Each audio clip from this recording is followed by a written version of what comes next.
ඒකට මම කියන්නේ නිරූපණ ශිල්පියෝ තුනක් මැද එකම නිරූපණ ශිල්පියෙක්.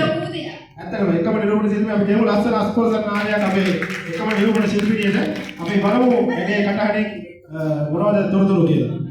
ඔයාගේ නම මොකක්ද? මම ඇවිල්ලා. කොහෙන්ද දාන්නේ? මම නිකන් කොයිද තමයි ආවේ.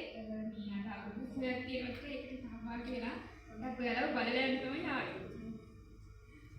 ඔයා සාමාන්‍ය වෙඩින් කුරුම කරන්න කැමති නේද? එහෙම කරනවා ගොඩක් ඇවිදින්න තමයි කැමති. කොහෙද වෙඩින් කුරුම ඇවිදින්නේ? ඒ ඇතුලේ. එන ඔන්න ගේ ඇතුලේ ඇවිදින්න කියලා ඉතින් මෙතන ඇවිදලා පෙන්නන්න.